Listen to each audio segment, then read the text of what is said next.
પાદરા તાલુકા પાટીદાર સેવા સમાજની વાર્ષિક સાધારણ સભા યોજાઈ હતી। સાથે સમાજના તેજસ્વી તારલાઓનો સન્માન સમારંભ પાદરા મનુસ્મૃતિ હોલ ખાતે યોજાયો હતો। કાર્યક્રમમાં પાટીદાર સમાજના આગેવાનો તથા ઇનામ વિતરણ કાર્યક્રમના અધ્યક્ષ ડોક્ટર શકુલભાઈ પટેલના હસ્તે યોજાયો હતો। સાથે સમાજ 70 વર્ષના વડીલોનું સન્માન પણ કરવામાં આવ્યું હતું। આવેલા સમાજના આગેવાનોના હસ્તે સમાજના તેજસ્વી વિદ્યાર્થીઓનું સન્માન સાથે પ્રમાણપત્ર આપી સન્માનિત કરવામાં આવ્યા હતા। આ કાર્યક્રમ પાટીદાર સમાજના અગ્રણીઓ તથા સમાજના બાંધવો મોટી સંખ્યામાં ઉપસ્થિત રહ્યા હતા।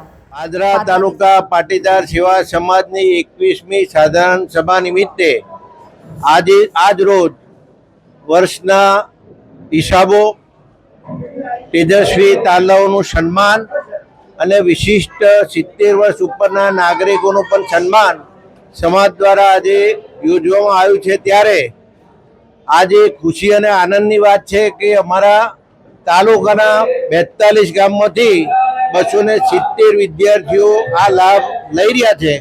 એનો અમને હર્ષ છે। દરેક ગામમાંથી દરેક વિદ્યાર્થી અને વાલીઓ અત્યારે પધાર્યા છે, તે બદલનો અમને આનંદ છે। મારી સાથે મારા કારોબારી સભ્યો અને હોદ્દેદારશ્રીઓ પણ હાજર છે અને 2026નું સમૂહ લગ્નોત્સવ પાદરા શહેરના માનવંતા પીઠાના વેપારી શ્રી અનિલભાઈ મહીજીભાઈ પટેલ પરિવાર દ્વારા સ્પોન્સર કરવામાં આવ્યું છે, તો એને પણ અમે આવકારી અને એમને અભિનંદન આપીએ છીએ।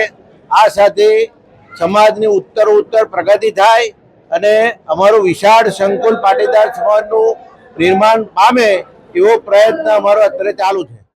પાદરાથી સંવાદદાતા સાથે અભિપ્રાય ન્યૂઝ, વડોદરા।